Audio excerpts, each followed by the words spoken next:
Presiden Prabowo Subianto melempar wacana kepala daerah kembali dipilih oleh DPRD. Alasannya, sistem ini dinilai lebih efisien dan tak menelan banyak biaya. Presiden Prabowo menyebut butuh perbaikan sistem pilkada untuk menekan tingginya biaya politik. Menurut saya, kita harus perbaiki sistem kita. Dan kita tidak boleh malu untuk mengakui bahwa kemungkinan sistem ini terlalu mahal. Betul. Dari wajah yang menang pun saya lihat lesu juga. Yang menang lesu, apalagi yang kalah. Ya kan? Saya lihat negara-negara kita, tetangga kita efisien. Ya, Malaysia, Singapura, India. Sekali milih anggota DPRD, sekali milih, ya sudah. DPRD itulah yang milih gubernur, milih bupati. Sementara KPU merespon usulan Presiden Prabowo soal kepala daerah sebaiknya dipilih oleh DPRD. Sebagai penyelenggara pemilu, KPU menyebut hanya akan mengikuti aturan yang dibentuk DPR dan pemerintah. Menurut KPU, evaluasi pemilu serentak 2024 akan disampaikan ke DPR dan pemerintah untuk jadi bahan pertimbangan dalam menjalankan pemilu ke depannya. Usulan di DPRD dan seterusnya, sebagaimana juga diskursus seputar refleksi atas partisipasi yang memang turun, meskipun masih di atas 70%, ini kan dinamika pasca pilkada. Inilah pentingnya evaluasi. Nah, kami sebagai penyelenggara ini dalam konteks ini ya akan menjalankan sebagaimana aturan saja. Diskursus soal misalnya kepala daerah dipilih DPRD kan juga bukan tidak pernah, kita pernah mengalami. Pengamat politik sekaligus Direktur Eksekutif Indonesia Political Review, Iwan Setiawan menilai meski bisa lebih efisien dalam anggaran, pemilihan kepala daerah melalui DPRD kurang demokratis karena menghilangkan hak partisipasi politik masyarakat. Iwan juga menyebut tetap ada risiko praktik jual beli jabatan jika DPRD diberi wewenang memilih kepala daerah. Kurang demokratis menurut saya, karena pemilihan oleh DPRD itu tidak melibatkan langsung suara rakyat. Nah, keputusannya hanya berada di tangan sebagian kecil yang menjadi perwakilan. Potensi korupsinya juga tinggi. Karena proses pemilihan di DPRD itu rentan terhadap praktik suap dan jual beli jabatan. Pilkada 2024 pertama kalinya digelar serentak di 415 kabupaten, 93 kota, dan 37 provinsi di Indonesia. Berdasarkan data Kementerian Keuangan, jumlah anggaran disiapkan untuk Pilkada serentak 2024 mencapai 37,52 triliun rupiah yang bersumber dari APBD masing-masing daerah dan APBN. Tim Liputan, Kompas TV.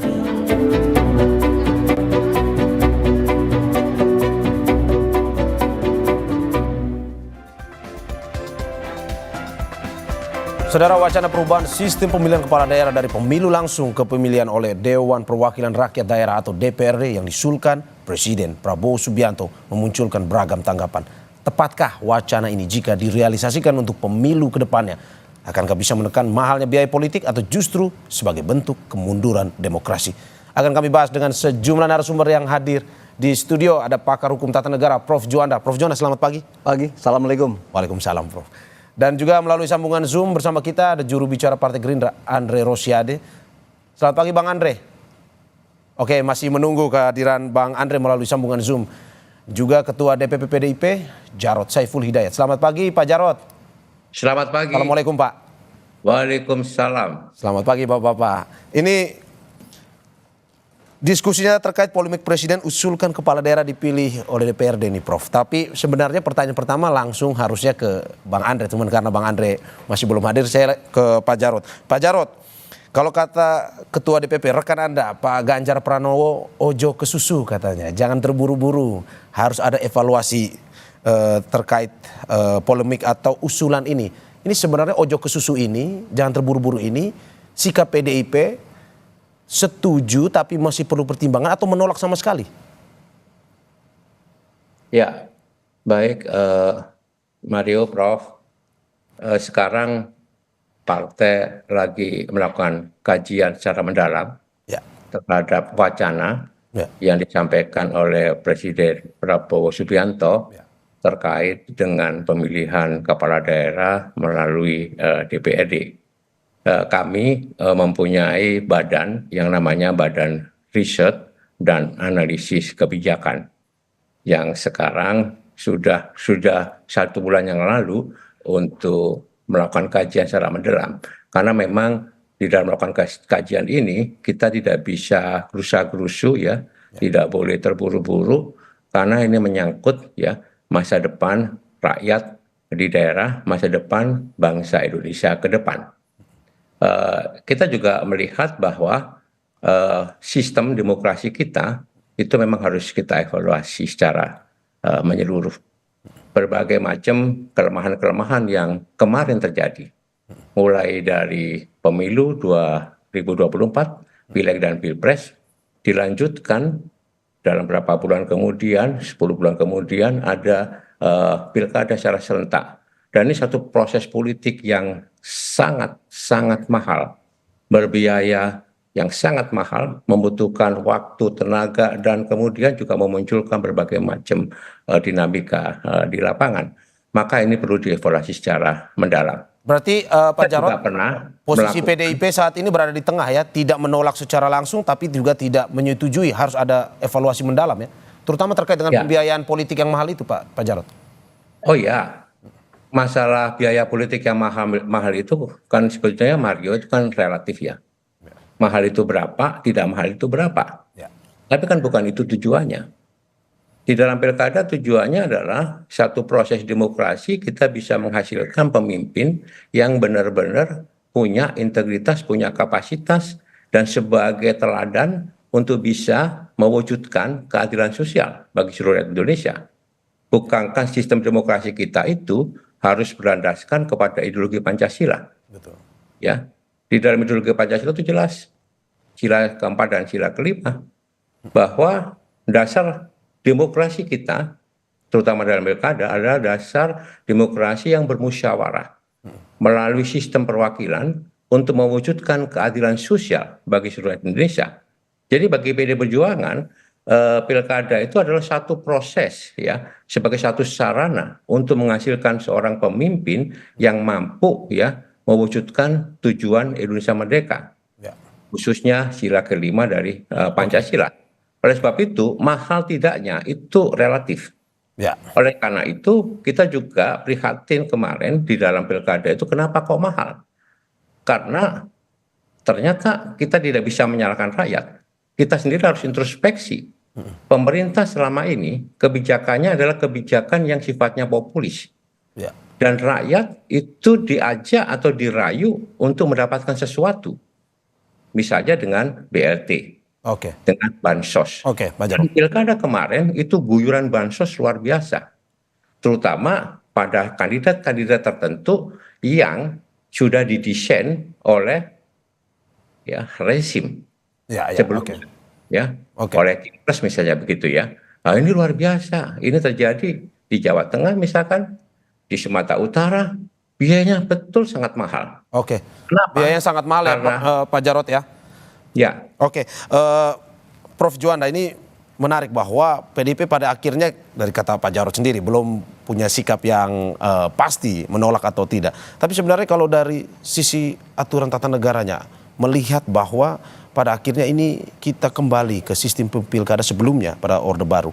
Apakah betul ini akan dilakukan seperti itu atau bagaimana, Prof?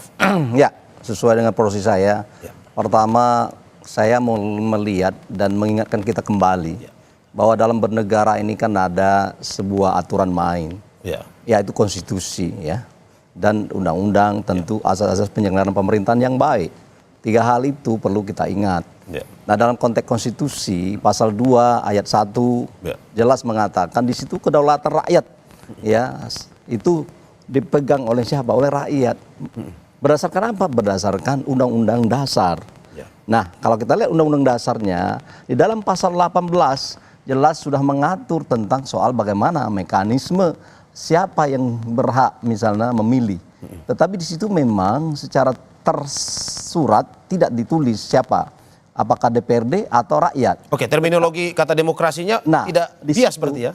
Gubernur, bupati, wali kota sebagai kepala pemerintahan di daerah kabupaten, provinsi, kabupaten, kota tadi dipilih secara demokratis. Demokratis ya. Nah, demokrasi di sini ada dua memang secara teoretikal.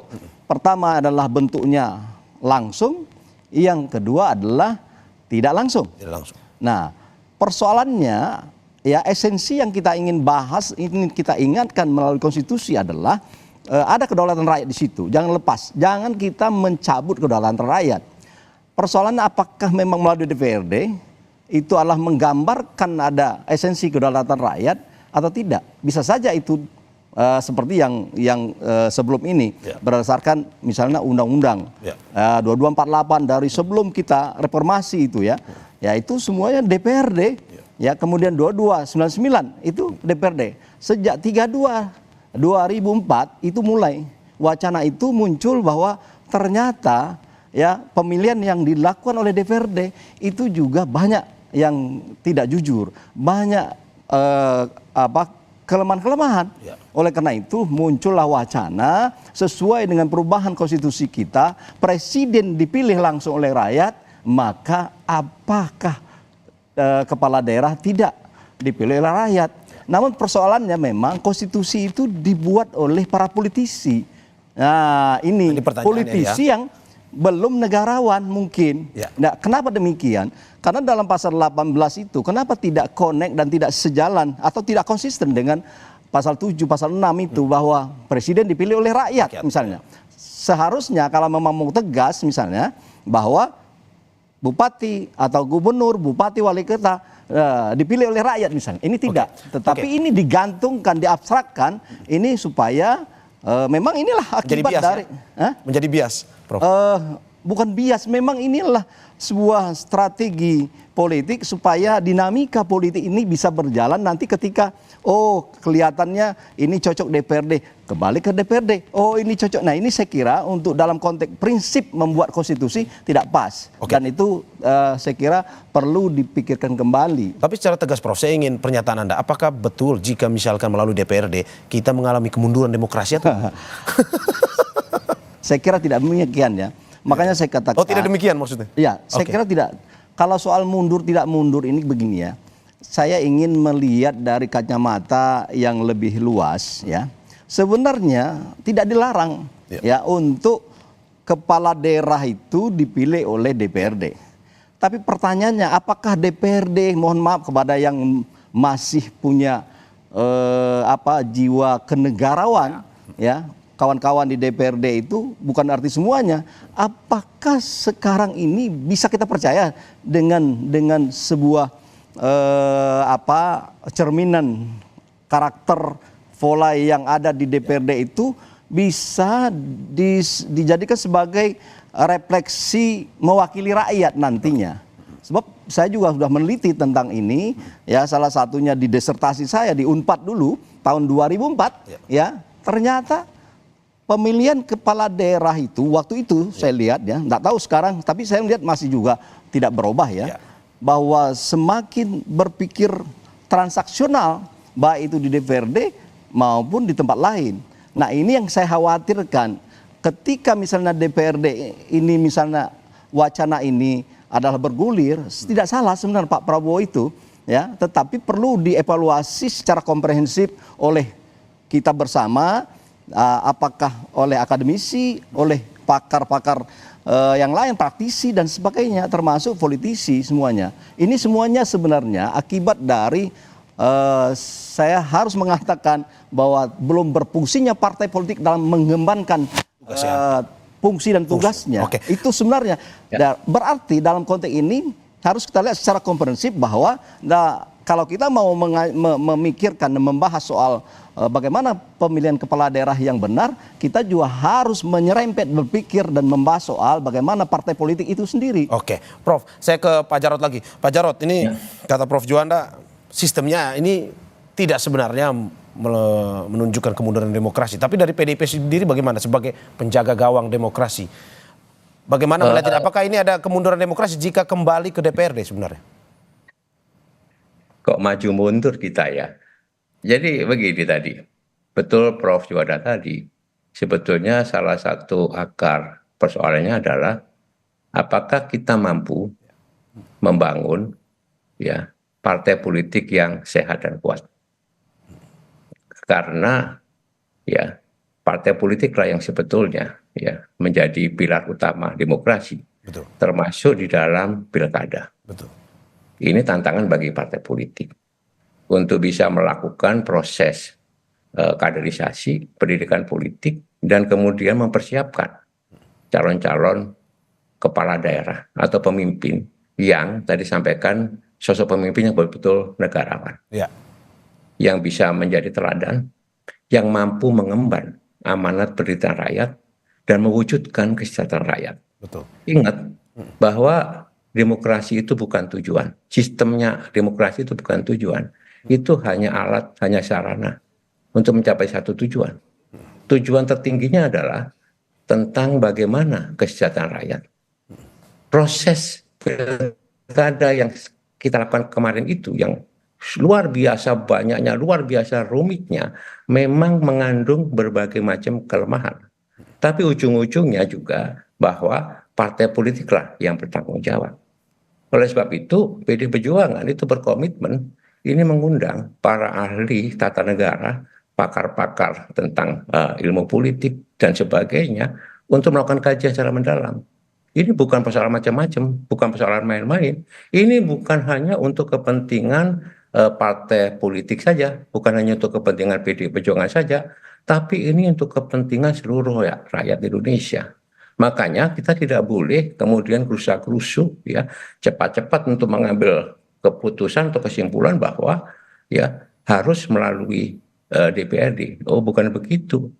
Betul. Kita harus Oke. melihat dulu secara betul-betul komprehensif. Oke, Ya, berarti kelebihan kelemahan. Kenapa? Ya. Karena kita lagi dalam proses pencarian sistem demokrasi yang khas Indonesia, sistem demokrasi Pancasila yang di Indonesia yang paling sesuai dengan kultur dan natur bangsa Indonesia seperti apa. Ya, dan saya senang sekali karena wacana ini dilontarkan di awal pemerintahan, sehingga kita punya waktu 5 tahun untuk melakukan kajian secara mendalam sebelum kita melakukan revisi terhadap undang-undang partai politik, termasuk undang-undang pilkada secara keseluruhan. Pak Jarod, berarti slogan one man one vote itu tetap dipegang teguh oleh PDIP, Pak ya? Dalam arti pemilihan langsung masih harus tetap, kalau mau bilang demokrasi, pilihan secara langsung oleh Begini, masyarakat. ya memang tadi betul bahwa Prof Juanda tadi mengatakan bahwa suara rakyat itu suara Tuhan, ya, bahwa suara rakyat itu harus dihargai, harus dihormati, ya. Persoalannya adalah bagaimana bisa menjaga suara rakyat itu, di mana dia bisa betul-betul memilih sesuai dengan nuraninya, ya, sesuai dengan kebebasannya, kemerdekaannya, tidak diintimidasi misalkan, ditakut-takuti misalnya, tidak dirayu misalkan, melalui bansos, melalui money politik ya, melalui intimidasi dan sebagainya ya. Kalau itu terjadi maka betul-betul suara rakyat itu bisa menjadi suara Tuhan. Karena dia mampu betul menentukan pilihan yang paling tepat untuk memimpin daerahnya. Coba Mario, Prof Juanda, kita sekarang evaluasi di dalam pemilu kada kita ya. Berapa kepala daerah yang tersangkut kasus korupsi? Besar sekali. Ya. Baik gubernur, bupati atau wali kota, ya. Artinya apa? Artinya memang ada sesuatu yang perlu kita sempurnakan, kita perlu perbaiki di dalam sistem kita ini. Apakah sistem one man one vote one value itu betul-betul selaras sesuai dengan bahwa suara itu suara Tuhan? Kalau sistem pemilunya, peraturannya itu dirubah-rubah sekehendak rezim, sekehendak siapa yang memerintah. Ini tantangan kita ke depan. Begitu Mario. Oke, Prof, ini saya ke Prof Juanda. Prof, ini melihat bahwa ini terus digaungkan one man one vote, tetap menjaga demokrasi, bahwa dengan pemilihan langsung kepada masyarakat ya masih lebih baik, tapi memang tidak perlu terburu-buru, perlu ada evaluasi. Prof, kalau melihat bahwa tata aturan dan segala macam, kalau memang pada akhirnya seperti yang Prof bilang bahwa ini ada politisi-politisi apalagi di pemerintahan sekarang Prabowo didukung oleh kekuatan yang besar partai politik ini bisa memunculkan oligarki pada akhirnya melihat kalau misalkan pada akhirnya dipilih oleh DPRD. Ya saya kira begini ya, kita lepaskan soal oligarki dengan soal wacana ini ya. Oke. Yang jelas menurut saya wacana ini bagus.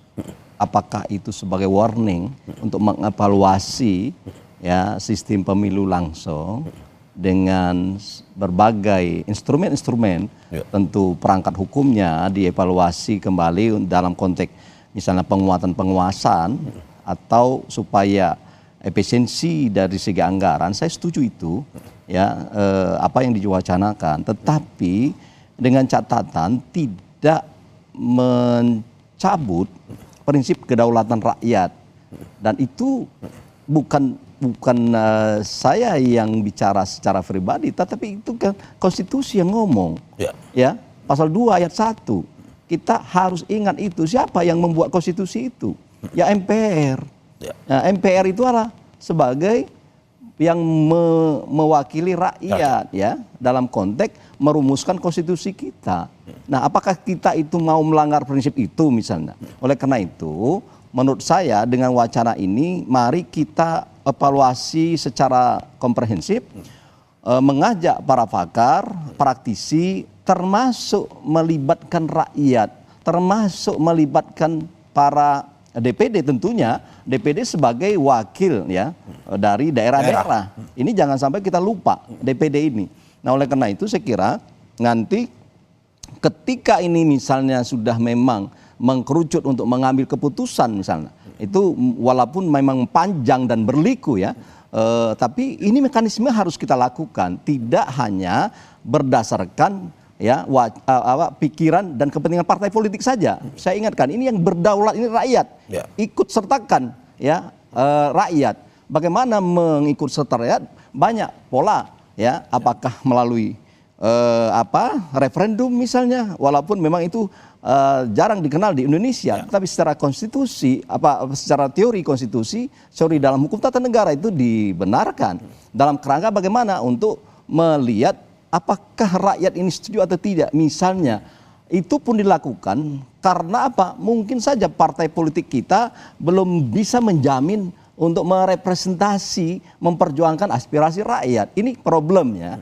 Kalau ini misalnya para partai politik itu sudah apa yang diinginkan rakyat dia ambil, dia agregasi misalnya ke dalam sebuah sistem politik, infrastruktur politik misalnya, maka itu saya kira tidak perlu referendum. Tetapi kalau itu belum, saya kira memang menurut saya perlu kita ingatkan bahwa boleh wacana itu dan sah wacana itu dilontarkan, tetapi mohon kajian secara komprehensif ya, kajian secara menyeluruh dalam konteks bagaimana kedaulatan rakyat kita. Oh, kalau misalnya mau ke DPRD misalnya, tapi saya ingin mengingatkan, boleh, tetapi ada jalur bagaimana rakyat ini.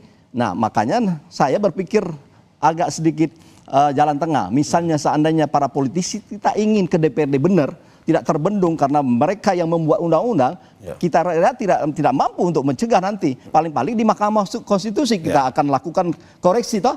Nah, makanya mungkin sekali lagi fungsi partai politik diberikan untuk dalam rangka menyerap aspirasi rakyat, bagaimana di daerah katakanlah gitu mekanismenya. Nah, dari ini rakyat itu memunculkan misalnya calon-calon kepala daerah yang yang terbaik, kredibel lah.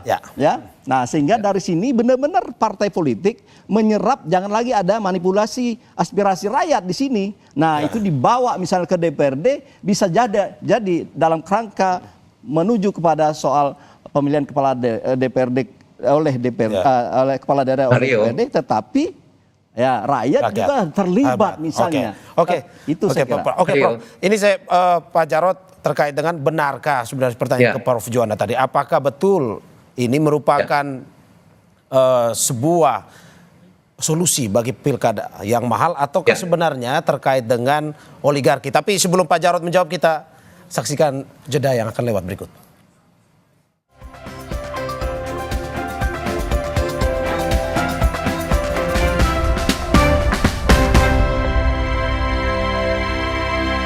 Masih Sapa Indonesia Pagi bersama saya Mario Carong dan juga dua narasumber saya. Ada pengamat tata negara Prof. Juanda dan juga melalui sambungan Zoom ada Ketua DPP PDIP Jarod Saiful Hidayat.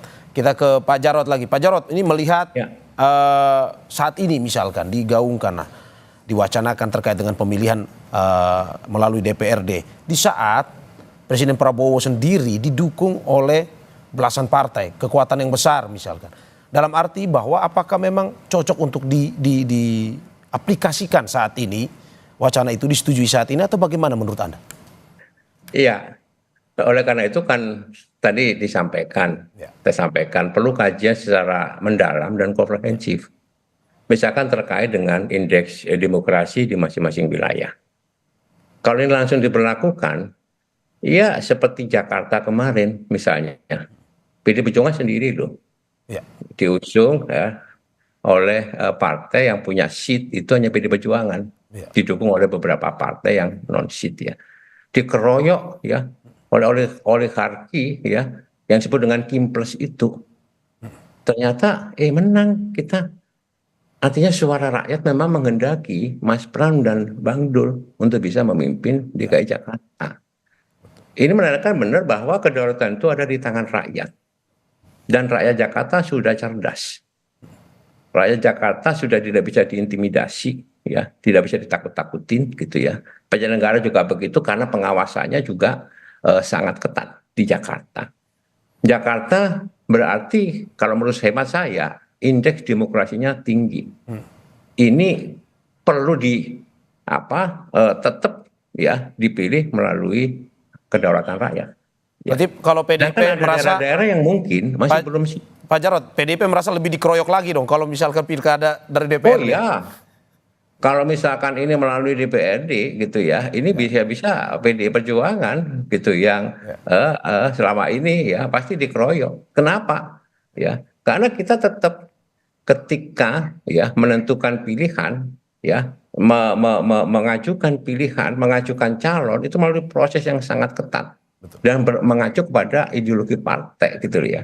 Jadi kita sadar kok bahwa tapi kita selama ya berjuang untuk ya mewujudkan keadilan sosial dan untuk menegakkan kebenaran, PDI Perjuangan tidak pernah takut karena rakyat juga punya hati, rakyat juga punya nurani, rakyat juga punya satu wisdom ya bisa menentukan siapa yang baik dan siapa yang kurang baik. Oleh sebab itu ya sekali lagi wacana ini perlu betul-betul dilakukan kajian secara mendalam. Itu yang pertama. Yang kedua, Mario, Badan Pengkajian MPR itu ada Prof. Juanda ya. Periode yang lalu itu juga melakukan kajian secara mendalam tentang penguatan pelaksanaan sistem demokrasi Pancasila, termasuk juga mengevaluasi pelaksanaan pemilu kada. Oleh sebab itu kita harus teruskan dan kita masih punya waktu yang sangat panjang di DPR untuk melakukan penyempurnaan terhadap pelaksanaan demokrasi kita. Gitu Mario. Oke, ini barusan terhubung dengan kita anggota Dewan Pembina Perludem Titi Anggraini. Selamat pagi Mbak Titi. Selamat pagi Mbak Titi. Mario, Prof. Juanda dan Pak Jarod. Selamat pagi. Ini diskusinya sudah hangat dari tadi. Ini kita langsung saja Mbak Titi. Mbak Titi melihat wacana pemilu atau pilkada daerah dipilih oleh DPRD. Menurut Anda ini kemunduran demokrasi atau tidak sebenarnya? Iya, ini sebenarnya kan wacana lama ya Mas Mario ya, yang selalu muncul ketika menjelang pergantian kekuasaan atau terjadinya pergantian kekuasaan. Jadi terlihat kecenderungan kalau kekuasaannya baru, ada upaya untuk mengganti sistem pemilihan langsung dengan sistem tidak langsung. Itu kan pernah terjadi di 2014 ya, dan implikasi politiknya sangat besar pada waktu itu. Protes warga dan juga penolakan secara massal oleh masyarakat. Sampai akhirnya terbit Perpu nomor 1 tahun 2014 dan menjadi Undang-Undang nomor 1 tahun 2015. Mestinya kita semua belajar ya, masyarakat itu sensitif kalau berkaitan dengan mengambil yang menjadi hak mereka, terutama terkait dengan memilih pemimpin. RUU Pilkada yang ramai pada tanggal 21 Agustus dan kemudian 22 Agustus batal diparipurnakan, itu kan juga berkaitan dengan hak, bagaimana mendapatkan alternatif pilihan yang lebih beragam. Jadi saya kira terlepas dari kemudian pemilihan oleh DPRD dipandang sebagai opsi yang juga demokratis, tetapi situasinya adalah masyarakat sudah menunjukkan banyak sekali sikapnya tentang mereka ingin mengakses pemilihan secara langsung dalam penyelenggaraan pilkada, baik pada peristiwa di 2014 ataupun ketika hendak dilakukan revisi Undang-Undang Pilkada pada 21-22 Agustus 2024. Itu yang pertama. Yang kedua, dinamika ketatanegaraan kita sesungguhnya sudah menuju pada taraf untuk memperbaiki dan memperkuat konsolidasi demokrasi.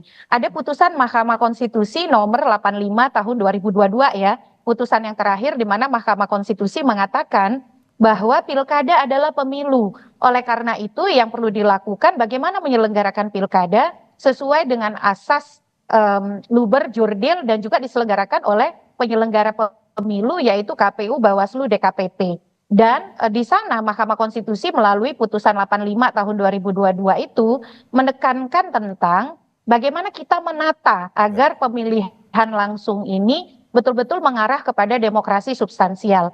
Dan itu pun kemudian ditegaskan oleh rencana pembangunan jangka panjang nasional tahun 2025-2045, yaitu yang terdapat di dalam Undang-Undang nomor 59 tahun 2024 dengan upaya melakukan kodifikasi pengaturan, yaitu pengaturan undang-undang mengenai pemilu dan undang-undang mengenai pilkada dalam satu naskah undang-undang. Jadi sebenarnya arah kebijakan bernegara kita sudah jelas begitu. Jadi tarik ulur soal pemilihan langsung atau tidak langsung lebih menggambarkan selera elit, dan itu pun kecenderungannya ketika sudah berkuasa ingin kemudian membuatnya menjadi lebih eksklusif hanya di antara para elit saja, dan itu saya kira risiko politiknya justru akan lebih besar ketimbang semangat efisiensi yang didorong. Tapi beda alasan dengan tahun 2014. Di tahun ini kan lebih ke soal efisiensi anggaran, bahwa anggarannya bisa dialihkan untuk sesuatu yang lebih berguna demi kepentingan masyarakat banyak. Ini menurut Anda sesuatu yang lebih bisa diterima masyarakat sehingga tidak sensitif lagi atau gimana? Ya, kalau soal alasan efisiensi anggaran sih banyak yang bisa dilakukan ya. Misalnya menyederhanakan jumlah kementerian. Jadi ini agak kontradiktif gitu. Untuk urusan elit bagi-bagi kursi, kementeriannya dibikin banyak, 100 posisi lebih untuk para elit baik sebagai menteri ataupun wakil menteri.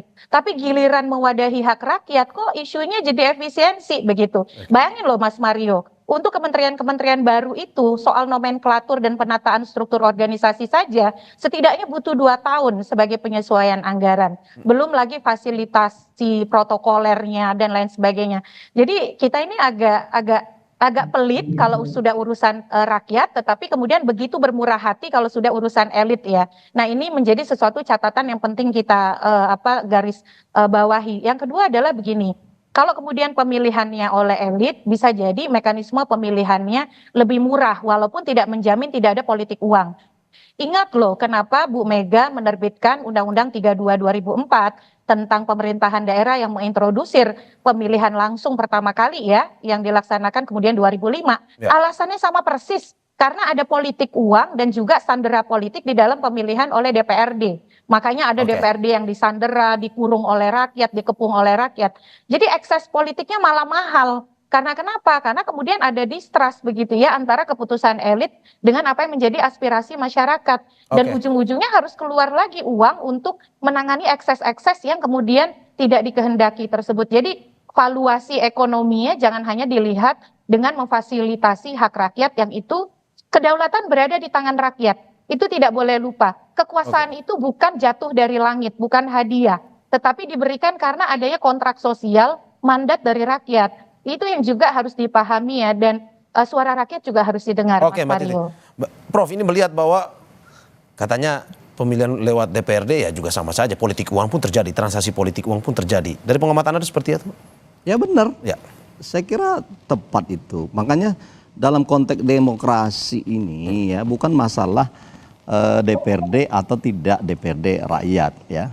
Nah, esensi dari bahasanya Mbak Titi kan demokrasi substansial. Saya dengar di mana-mana beliau itu mencanangkan itu. Saya setuju itu, bahwa yang kita inginkan sebenarnya saya tidak alergi dengan ada wacana ke DPRD asal tadi saya kutip ya Mbak Titi ya, asal demokrasi substansialnya terpenuhi gitu loh. Nah, caranya bagaimana?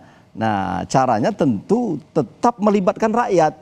Mekanisme pelibatan rakyat dalam konteks untuk pemilihan kepala daerah tetap dilakukan. Kalaupun ini nanti tidak terbendung karena ini persoalan dorongan politik dan kepentingan elit politik sehingga regulasinya berubah menjadi DPRD, saya selalu mengingatkan dan kita ingat kepada soal konstitusi. Sebagaimana yang saya sebutkan tadi kan. Betul. Nah, oleh karena itu soal efisiensi oke, tetapi jangan melanggar prinsip kedaulatan rakyat. Yang kedua, ya, apakah menjamin misalnya DPRD ini yang sekarang sudah mencerminkan persoalan aspirasi rakyat nanti diagregasi oleh DPRD misalnya. Nah, saya melihat belum itu. Kalau belum, ya bagaimana caranya? Kalau mau ke DPRD, apakah menjamin bahwa itu tidak ada politik uang sebagaimana transaksi segala macam itu?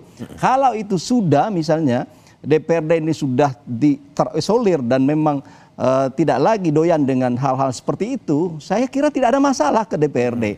Tetapi kalau itu belum, mari kita lihat secara komprehensif bahwa ini apakah lebih bagus rakyat tetap diberi kedaulatannya melalui pemilihan kepala daerahnya. Ini merupakan sebuah prinsip kedaulatan rakyat 5 tahun sekali misalnya. Saya lebih setuju itu kalau memang DPRD belum bisa berbenah. Atau DPRD belum bisa menjamin dirinya adalah mewakili rakyat. Nah, itu saya kira berarti ini bukan soal masalah sistem tapi perilaku-perilaku yang mencederai, perilaku koruptif yang sebenarnya harus di DPRD juga terjadi itu. Ya, boleh dicek, kita teliti. Ya, kita tidak menjat ya, tapi kita misalnya melalui riset dan segala macam. Saya ya di 2004 sudah meneliti itu ya. Disertasi saya melihat itu. Kecenderungan dan potensi untuk transaksional di DPRD itu ada. Oke. Saya ke Pak Jarod. Pak Jarod, ini melihat bagaimana pada akhirnya wacana ini diusulkan. Dari PDIP sendiri, saya kemarin melihat ada bahwa PDI sendiri mengusulkan ada wacana, oke, ini boleh pilkada langsung tapi ada juga pilkada tidak langsung, asimetris, ini menggabungkan dua sistem ini. Seperti apa itu Pak Jarod? Kalau bisa dijelaskan pada kita. Iya, makanya saya sampaikan tadi kita butuh satu kajian secara mendalam ya. Di dalam pilkada itu bukan persoalan itu mahal atau tidak mahal, karena mahal atau tidak mahal itu relatif begitu ya, sangat relatif. Sekarang pun tadi Mbak Titi mengatakan bahwa pemerintahan boros banget dengan kabinet yang gemuk sekali itu ya. Itu mahal banget, ini pemerintahan yang mahal, membebani APBN. Jadi janganlah kemudian hanya diukur dari situ. Tapi mari kita ukur apakah proses pilkada kita ini, proses demokrasi kita ini itu bisa mampu menghasilkan pemimpin yang betul-betul baik. Pemimpin yang benar-benar mampu memajukan daerahnya, membangun kemandirian daerahnya, kedaulatan daerahnya, membangun kepribadian daerahnya, itu ya. Jadi oleh sebab itu ada misalnya ya wacana bagaimana kalau pemilu kada itu ya kita evaluasi ada pemilu kada yang asimetris. Misalnya asimetris. Ada daerah-daerah yang mungkin masih belum siap misalkan untuk pemilihan daerah secara pemilihan kepala daerah secara langsung. Misalkan daerah-daerah otonomi baru. Dua yang sangat luas kemudian pelosok-pelosok begitu ya. Kemudian pulau-pulau kecil dan sebagainya misalnya. Inilah kita perlu ada satu penelitian secara mendalam. Bagaimana dengan indeks demokrasi satu wilayah? Kerawanan misalnya. Oleh sebab itu, potensi-potensi peluang-peluang seperti ini perlu ya kita duduk bersama di antara stakeholders ini. Dan jangan jangan hanya ini kemauan dari elit. Nggak bisa, ini adalah kemauan rakyat Indonesia, kemauan kita semua, kemauan bangsa Indonesia yang ingin ya memproduksi atau menghasilkan, memilih, menseleksi pemimpin yang betul-betul bisa jadi teladan. Bisa menjadi pemimpin teladan yang bersih, yang bebas dari kolusi, korupsi dan nepotisme, sehingga mampu benar dia ya bonding dengan rakyat di daerahnya untuk bisa memajukan daerah. Dan kami tidak sombong ini Mas Mario ya. Ya. Kebanyakan kepala daerah yang bagus-bagus itu berasal dari PDI Perjuangan. Wah. Mohon maaf, coba dilihat aja. Ya kan, sebagai besar dari PDI Perjuangan, karena apa kita konsisten untuk mendidik ini, menggembleng ini. Ya, Ya. Oke, Pak Jarod. Saya ke Mbak Titi. Mbak Titi, ini dengan usulan terkait dengan pilkada asimetris dari Pak Jarod mengatakan bahwa ini ada usulan baru. Karena ini dikit-dikit kelebihan anggaran kita pindah ke sistem yang lain. Ini tapi ada sebuah perilaku koruptif, kita pindah ke sistem yang lain. Nah, ini ada usulan baru asimetris. Ini tanggapannya seperti apa? Iya, Mas Mario, Pak Jarod, dan Prof. Juwanda, pilkada asimetris itu sudah kita praktikkan sebenarnya. Di Jakarta dengan 50% plus 1, di Aceh dengan partai politik lokalnya, lalu juga di Yogyakarta tidak ada pemilihan gubernur, dan di Papua ya, bahwa calon gubernur dan wakil gubernur Papua harus orang asli Papua. Jadi peluang itu dibuka oleh pasal 18B Undang-Undang Dasar kita. Tetapi harus diingat, pilkada asimetris karena dia melakukan diskriminasi terhadap hak pilih warga, ada yang memilih langsung, ada yang tidak langsung, atau kekhususan yang sifatnya istimewa ataupun khusus untuk suatu daerah, dia harus diatur dengan undang-undang khusus. Jadi undang-undang di Jakarta itu kan ada Undang-Undang nomor 2 tahun 2024. Di Aceh ada Undang-Undang nomor 11 tahun 2006. Lalu kemudian di Papua ada Undang-Undang nomor 21 tahun 2001. Jadi kita harus inventarisir mengapa sebuah daerah harus mendapatkan perlakuan khusus atau istimewa. Dan itu memang parameternya harus betul-betul terukur. Jangan sampai begini, orang berdemokrasi didiskriminasi hanya karena misal anggapan indeks pembangunan manusianya rendah, lalu literasinya rendah. Apakah orang miskin tidak boleh berdemokrasi? Sebenarnya harus dievaluasi itu partai politiknya nih Pak Jarod. Kalau partai politiknya tidak menyuap pemilih, betul-betul melakukan pendidikan politik, menegakkan demokrasi sesuai fungsinya, pasti kemudian tugas mengakselerasi kualitas literasi politik dan literasi digital juga pasti akan lebih baik begitu. Sebagai contoh ya, masyarakat makin cerdas. Mereka tidak bisa dipaksa memilih sesuatu yang tidak sesuai keinginan mereka. Makanya di Pilkada 2024 itu ada tren tingginya angka suara tidak sah. Mereka punya otonomi politik tuh. Walaupun memilih adalah hak, mereka datang ke TPS, tapi kalau mereka tidak setuju dengan calonnya, walaupun calonnya hanya ada 2, mereka kemudian memilih dengan suara tidak sah. Nah ini jadi evaluasi nih untuk partai. Ayolah partai berbenah, lakukan fungsi dengan baik. Kalau fungsi partai betul-betul berjalan, mau dipilih oleh DPRD, mau dipilih langsung, masyarakat pasti kemudian akan mengerti.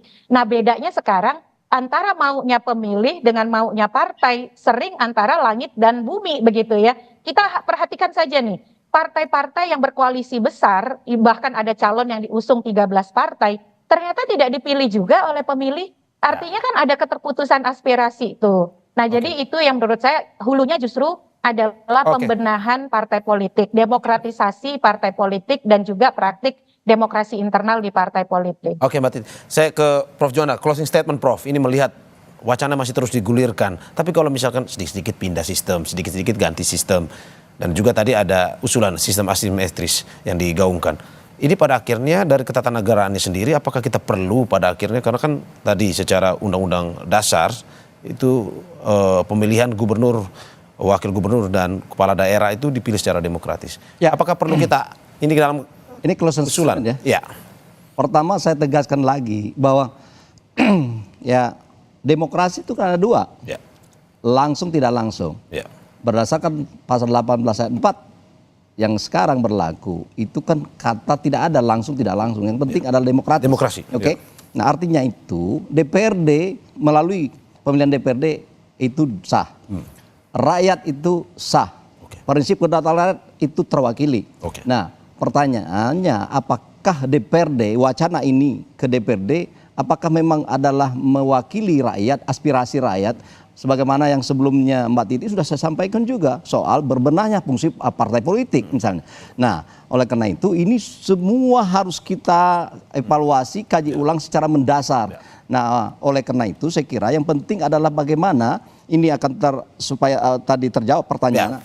saya kira konstitusi itu coba MPR tegas saja bahwa misalnya bahwa pemilihan kepala daerah langsung sama dengan pemilihan presiden misalnya. Presiden, ya. Satu, atau DPRD selesai, tidak ada nanti wacana soal kepentingan elit segala macam, tetapi dengan perubahan yang begitu mendasar soal pengawasan, soal perangkat hukum yang lain, soal efisiensi anggaran, soal bagaimana kepala daerah, bagaimana fungsi partai politik untuk mencalonkan calonnya orang-orang yang bersih, orang-orang yang memang tahu soal rakyatnya, kepentingan rakyat, dan sebenarnya perlu Tapi kan nanti kalau misalkan sudah tidak setuju sistem ini nanti ganti lagi, Prof. Makanya konstitusi. Ya. Nah, tinggal masalahnya saya tidak yakin MPR itu mau merubah pasal 18 itu dengan tegas, misalnya kepala daerah, misalnya DPRD. Maunya begitu mungkin, tapi kalau untuk rakyat tidak.